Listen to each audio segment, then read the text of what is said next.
Muito bom dia a todos, sejam bem-vindos ao Café e Palavra. Nós nos alimentamos da palavra e também do café. Nós somos da Assembleia de Deus Missão Central em uma experiência online e nós estamos aqui para meditar na palavra de Deus. Eu lhe convido a abrir as vossas Bíblias no Evangelho de Marcos, um evangelho expositivo. Capítulo 1, versículo 21 a 28. Acompanhe a leitura, ou mesmo com a sua Bíblia em mãos, vamos ler juntos. E entraram em Cafarnaum, e logo no sábado, indo ele à sinagoga, ali ensinava. 22. E maravilharam-se da sua doutrina, porque os ensinava como tendo autoridade e não como os escribas. E estava na sinagoga deles um homem com um espírito imundo, o qual exclamou dizendo, 24, que temos contigo, Jesus Nazareno? Viestes destruir-nos? Bem sei quem és, ó Santo de Deus.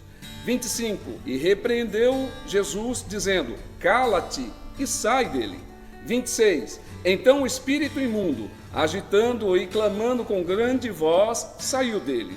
27, e todos se admiraram a ponto de perguntarem entre si, dizendo, que é isto? Que nova doutrina é esta? Pois com autoridade ordena aos espíritos imundos e lhes obedecem. E logo correu a sua fama por toda a província da Galileia.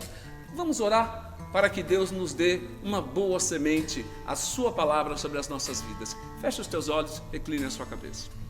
Senhor meu Deus, esta é a minha Bíblia, a tua palavra, Senhor. Ela é semente, o meu coração é terra fértil, meu Pai, pelo teu Espírito Santo. Cria em nós, meu Pai, uma palavra poderosa, Senhor, com autoridade, meu Pai, para nos alimentarmos, Senhor, da tua vontade. Assim eu te peço e agradeço, em o nome de Jesus. Amém.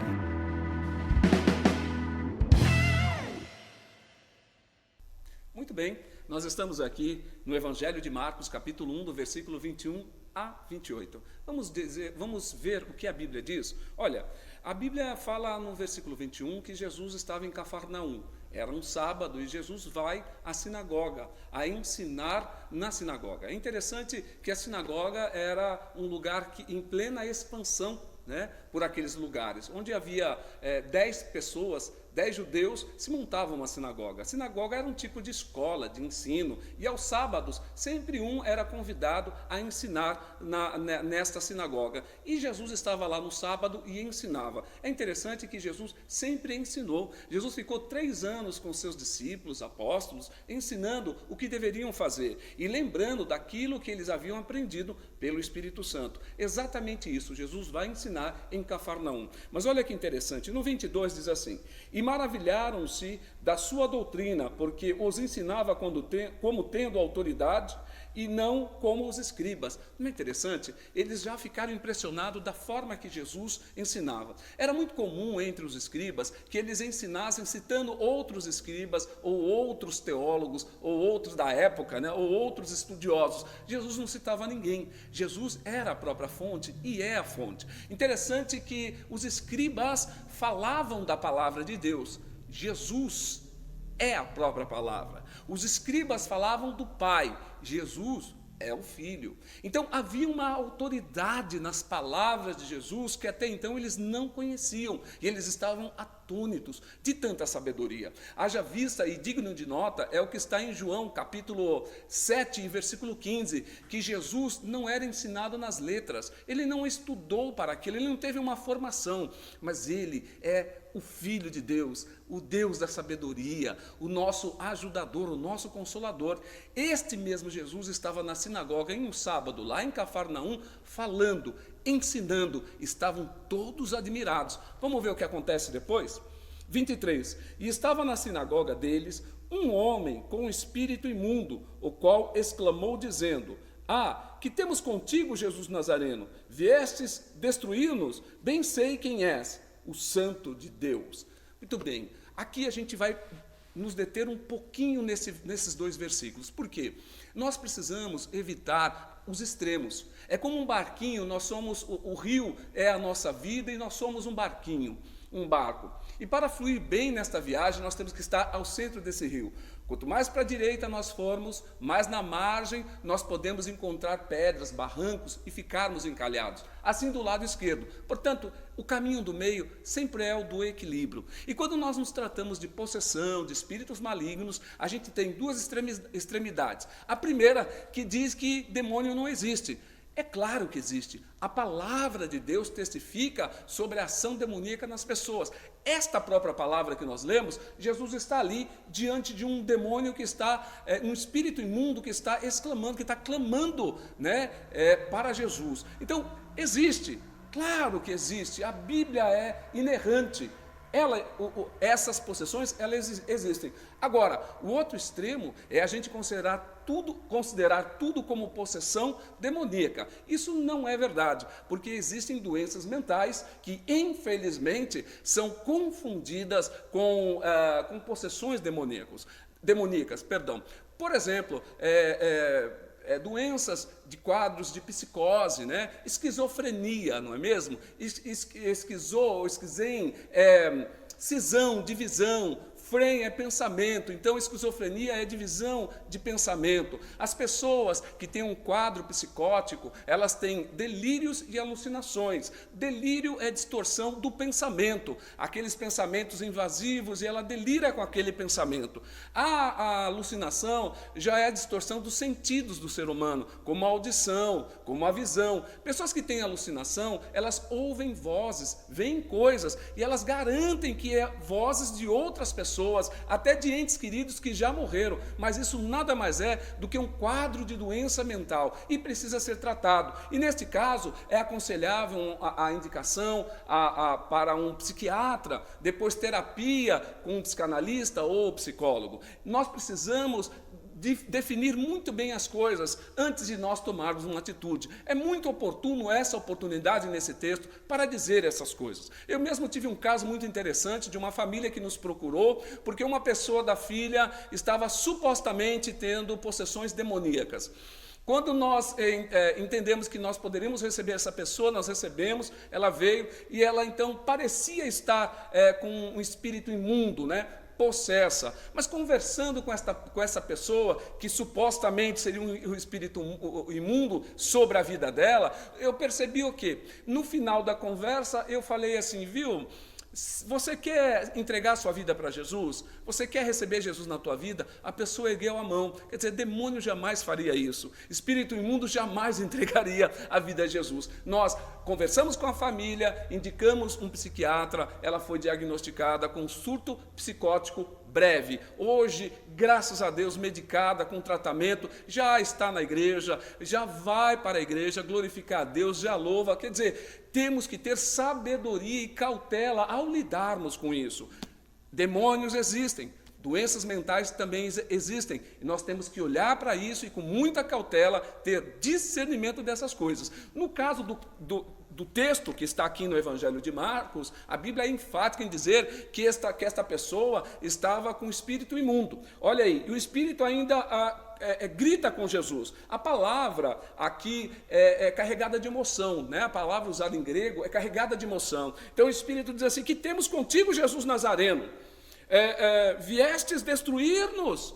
Claro, bem sei quem és, o Santo de Deus. Olha a afirmação. As pessoas que estavam ali não reconheciam Jesus como o Mashiach, o ungido, né? O Cristo enviado, o Filho do Deus Abba, mas o demônio que estava sobre aquele homem, sim. A Bíblia diz em Tiago, capítulo 2, versículo 9, que os demônios temem e tremem, porque eles sabem quem é Jesus Cristo. Então, esta afirmação do demônio, ela é correta. Tu és o Santo de Deus. E eles estavam impressionados com aquilo. Agora eu te faço uma pergunta. Não é muito interessante o que um demônio estava fazendo dentro da sinagoga, ouvindo a palavra de Deus? Então, nós não podemos não ter maturidade para pensarmos que em nossos cultos também pessoas vão entrar desta forma. Não tem problema. Pode entrar como estiver e como quiser, mas vai sair com uma nova criatura sinagoga em nome de Jesus, porque Deus é fiel, Deus tem autoridade. É por isso que quando ele pregava nessa sinagoga ao sábado,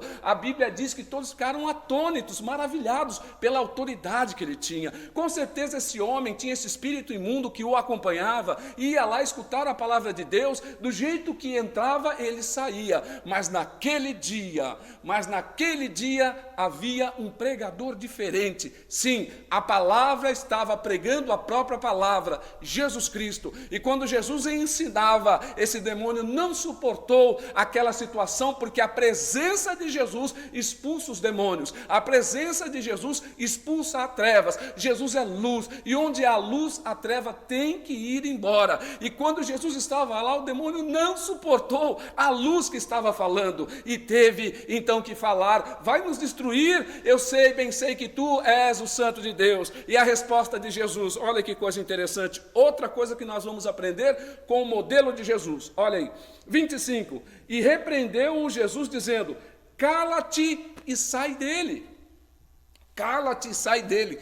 Infelizmente, sem ofensa alguma, obviamente, nós vemos na televisão, né, em alguns vídeos, pessoas conversando com o demônio, pessoas até entregando o microfone de púlpito para demônio falar. Olha, veja bem, o exemplo que Jesus nos ensinou e nos deu, ele não dialogou com o demônio. Esse espírito imundo abriu um diálogo, Jesus recusou esse diálogo. Por quê? O que nós vamos conversar e ouvir do pai da mentira? Mentira!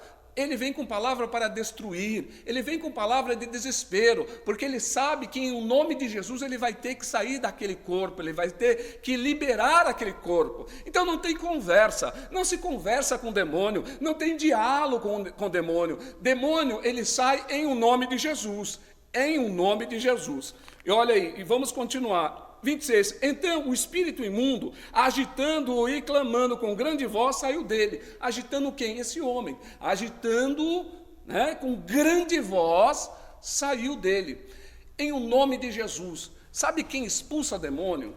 Sabe quem expulsa espírito imundo? Sabe quem liberta a pessoa? Jesus Cristo. É a pessoa de Jesus Cristo que expulsa demônio. Não é ninguém sobre a face da terra. Não há homem algum que possa fazer isso com o seu nome. Mas ele pode fazer sim, com a autoridade de Jesus Cristo. Yeshua HaMashiach ben David, ungido de Deus, né? Filho de Davi. É ele que tem autoridade. Agora ele chama atenção por uma coisa. Nesse texto em questão, este homem, ele deu brados, ele gritou, ele interrogou Jesus Cristo, ele agitou aquele homem. Mas muitas vezes nós temos que tomar cuidado, porque a ação demoníaca, ela é silenciosa. Às vezes ela vem na surdina, ela vem quando talvez nós não estejamos preparados. Veja que no deserto, quando Jesus estava mais fraco por jejuar 40 dias e 40 noites, a Bíblia diz que quando ele teve fome, Satanás se apresentou. E ali ele tentou pegar Jesus num momento de fraqueza. O inimigo, ele sempre vai se manifestar nesses momentos. A maior coisa que o inimigo quer fazer, que tem o nome de Satanás, o velho dragão, a grande serpente, o pai da mentira, são todos adjetivos desta mesma pessoa. Ele quer fazer com que as pessoas acreditem que ele não exista. Porque se as pessoas crerem que ele não exista, então as pessoas continuam fazendo a vontade dele sem que ninguém repare em nada. Mas preste atenção, ouça com atenção agora, nos mínimos detalhes. Quando você estiver com a palavra de Deus na tua mente, no teu coração, quando você estiver em constante oração, meditando nas coisas do Senhor, você vai ter discernimento para entender a hora e o momento que este inimigo, que este pai da mentira tenta sempre atrapalhar ou se intrometer entre o que nós fazemos. Mas o que Jesus fez? Não conversou. Jesus disse assim: cala-te, primeira ordem, segunda ordem, sai dele, e teve que sair. E olha aí o que aconteceu, olha, e todos, 27, e todos se admiravam, a ponto de perguntar entre si, dizendo: que é isso? Que nova doutrina é essa? Pois com a autoridade ordena aos espíritos imundos e eles lhe obedecem. Eles nunca tinham visto nada igual. Mas é claro, Jesus é novidade de vida. tudo quando ele tem, tudo que ele tem em mãos e tudo que ele faz é novo, ele transforma tudo em novo. Ele transformou a água em vinho. Jesus é o Todo-Poderoso. A Bíblia diz que o seu nome é sobre todo nome. Também diz que toda língua confessará que ele é Deus. E diz também que todo joelho se dobrará diante de Jesus. É esse nosso Jesus, que morreu na cruz por mim e por você, que tem total autoridade para barrar as investidas do inimigo da nossa vida, que é Satanás. Ele tem autoridade para barrar toda a investida ou todas as investidas do inimigo sobre a nossa vida. E 28 diz assim: e logo correu a sua fama por toda a província da Galiléia. Você pode meditar comigo como é que correu essa fama? Olha, havia um homem na sinagoga no sábado, lá em Cafarnaum, aqui em Cafarnaum, e neste sábado ele pregava de um jeito diferente. Parece que ele falava, e quando ele falava, o nosso coração sentia, né? Bem sabia que era o Senhor que falava conosco. Por quê, irmãos? Porque Ele é a palavra revelada. Ele é o dono dos nossos corações. É Ele que sonda, é o Espírito Santo, aleluia, que sonda as nossas vidas. Deus é o Todo-Poderoso. Não é interessante quando aqueles dois homens voltavam a caminho de Emaús, quando Jesus havia sido crucificado, e eles estavam voltando naquele domingo para Emaús, e aí Jesus aparece a eles e começa a falar das Sagradas Escrituras a respeito da sua crucificação, e quando eles estão para passar, eles entram e chamam Jesus para entrar, e quando eles entraram com Jesus, e Jesus deu graça ao pão e partiu, eles reconheceram Jesus, um olhou para o outro e disse assim: bem sabia que era o Mestre, bem sabia que era o Senhor, porque quando ele falava, ardia o meu coração.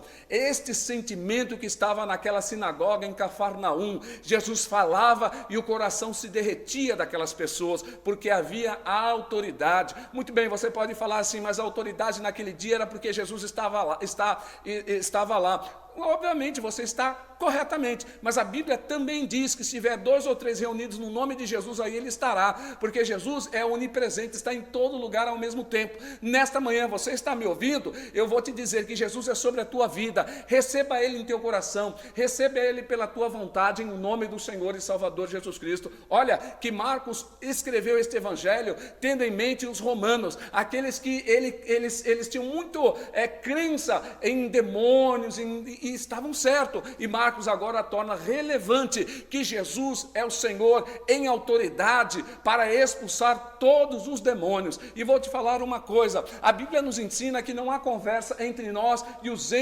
nossos entes queridos que morreram. Isso não acontece. Quando isso você, ou se você foi, ou se você vai, ou se você ouve dizer que há a prática de alguém que traz o espírito do avô, do tio, não creia e não acredite, porque a palavra de Deus diz que isso não é possível. Isso nada mais é do que os anjos caídos. A Bíblia diz que Satanás foi destituído do céu. Sabe por quê? Ele quis ser maior do que Deus. Ele era e é aquele querubim ungido. Mas quando ele caiu do céu, aleluia, pela condenação do próprio Deus, 1/3 do céu de anjos caiu com ele. Esses são os demônios, esses são os ministradores de Satanás. Mas eu quero te falar uma coisa, olha, preste muito bem atenção. Tenha Jesus como teu Salvador, tenha o Deus Pai como teu Pai, e tenha o Espírito Santo como teu Consolador. É muito interessante que Satanás sempre quis imitar a Deus. É por isso que nós temos a Santíssima Trindade, o Pai, o Filho e o Espírito Santo. As trevas também têm a trindade demoníaca, que é Satanás, o falso profeta, não é? A besta e o falso profeta, simbolizando quem? Deus, Jesus Cristo e o Espírito Santo. Haja vista, olha aí, que lá em Apocalipse, Satanás vai ressuscitar, não é? Vai ressuscitar ali um personagem, trazendo um simulacro da ressurreição de Jesus Cristo. Olha só que coisa interessante. Anticristo, a palavra anti em grego significa também no lugar de. Então, olha só, o anticristo é aquele que quer estar no lugar de Deus. O falso profeta é no lugar de Cristo, perdão. O falso profeta é aquele que quer estar no lugar do Espírito Santo. E Satanás quer estar no lugar de Deus. Mas eu vou te falar uma coisa, já foram vencidos em nome do Senhor e Salvador Jesus Cristo. Sabe por quê? A Bíblia nos afirma que Ele não pode tocar em nós, porque nós somos, aleluia, pertencentes a Jesus Cristo pelo sangue que Ele espargiu na cruz, e os nossos pecados foram todos rasgados e nós estamos limpos, como diz aquela linda canção, Oh Happy Day, né? Que dia feliz quando Jesus lavou os meus pecados e levou os meus pecados. Deus nesta manhã está te dizendo que Ele tem uma boa palavra para a tua vida, que Jesus é aquele que tem autoridade. Não importa se alguém fez alguma maldade para você, se alguém está fazendo exorcismo contra a tua vida, ou levando o teu nome para fazer coisas horrendas, não se importe, creia em Cristo Jesus, creia que Ele é galardoador da tua vida, e Ele vai te abençoar, porque Ele quer te abençoar, Ele é a nossa proteção. Lá no Egito Antigo, a Bíblia fala que Deus ordenou a Moisés falar com as famílias, que deixasse o sangue espargido nos umbrais da porta, e quando Deus passasse ali, todo primogênito ia ser morto, mas quando o sangue estivesse nos umbrais da porta, Deus ia passar por cima. Páscoa em hebraico é passar por cima. Eu quero te falar uma coisa e inferir uma coisa interessante nessa passagem. Se você crê em Jesus, você entregou a sua vida a Jesus, o sangue do Cordeiro está sobre a tua família, sobre o teu lar, sobre a tua vida. Não importa o que venha, se vem a maldade, se o inimigo quer te ferir, se o inimigo quer te desanimar, se ele quer te derrubar, não abaixe a cabeça, porque Jesus Cristo é o nosso cabeça. Nós somos corpo e Ele é o cabeça da igreja. Ele é o Todo-Poderoso. A Bíblia diz que Ele vem reinar por 1000 anos, e ao final de 1000 anos Ele vai vencer Satanás e todas as potestades malignas. Se você está em Cristo Jesus, seja uma nova criatura, em nome de Jesus. Diga a sua depressão: eu estou em Cristo Jesus e sou uma nova criatura, em o nome do Senhor. Oremos com a convicção da fé, em nome de Jesus. Senhor meu Deus e eterno Pai, obrigado, Senhor, obrigado porque nós nos alegramos tanto, Senhor. Esta voz é enfática, meu Pai, quase aos gritos, é nada mais, Senhor, do que a tua porção do Espírito Santo sobre a nossa vida, nos alegrando no momento tão difícil dessa doença que as nações estão enfrentando. Mas, Pai, em nome de Jesus, pela tua palavra nós aprendemos que Jesus Cristo é autoridade sobre a nossa vida, é autoridade sobre o nosso lar, que não há espírito imundo que possa suportar a tua palavra e a autoridade do Filho amado Jesus Cristo. Portanto, todos que estão comigo nesta manhã, Senhor, olha para cada um, olha para a dificuldade, olha para as barreiras, Senhor. Não deixe o inimigo cirandar sobre a vida deles, mas em nome de Jesus, sejam com eles, em o nome do Senhor e Salvador Jesus Cristo. Amém. Muito bem, somos da Assembleia de Deus Missão Central em uma experiência online. Café e Palavra vai ao ar ao vivo todos os dias, menos sábado e domingo, de segunda a sexta, às 8h30 da manhã. Amanhã, sexta-feira, mais palavra, o Evangelho de Marcos expositivo, e continuamos assim, em o nome do Senhor. Claro, recebemos a palavra, nos alimentamos da palavra, vamos nos alimentar do café. Bom café, e que o Senhor Deus te dê uma ótima manhã e um ótimo dia, em nome de Jesus. Deus abençoe.